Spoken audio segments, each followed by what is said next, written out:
Wanita ini menipu seluruh dunia dengan mengatakan bila dua anak dan mobilnya ini dicuri oleh pria kulit hitam. Tapi kenyataannya ini jauh lebih mengerikan, guys. Pada malam tanggal 25 Oktober 1994, wanita yang bernama Susan Smith ini melapor ke kepolisian bila mobilnya telah dicuri oleh seorang pria berkulit hitam. Di mana saat itu ia sedang berhenti di lampu merah di Union, South California. Ia mengaku bila pria tersebut mencuri mobilnya bersama dua putranya yang bernama Michael umur 3 tahun dan Alexander umur 14 bulan. Polisi mulai melakukan pencarian besar-besaran sang pelaku sampai menyebarkan brosur ciri-ciri wajahnya yang mereka dapat dari kesaksian si Susan. Tapi nggak pernah ada petunjuk yang polisi dapat mengenai si pencuri ini. Polisi mulai curiga nih dengan kesaksian si Susan karena terdapat banyak kejanggalan, seperti tidak adanya saksi mata di lokasi pencurian yang dilakukan di tempat sepi seperti sudah direncanakan,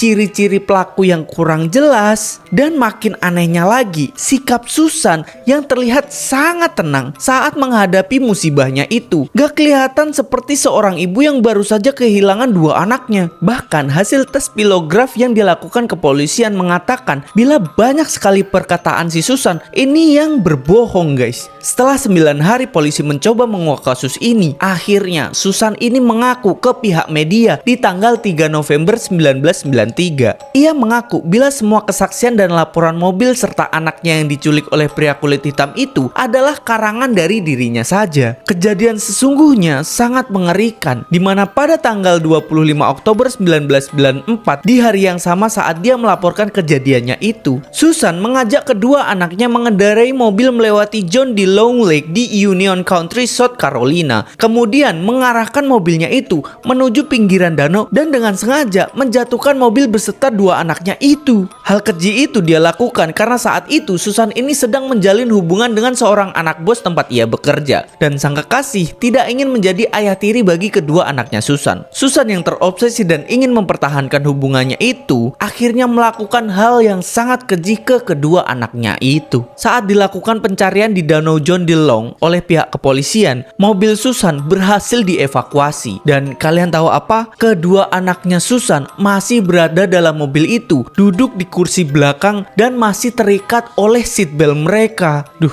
ini kasihan banget sih. Susan Smith akhirnya dipenjara dan dijatuhi hukuman seumur hidup atas perbuatannya itu. Duh, tega banget. Gimana pendapat kalian? Coba komen di bawah.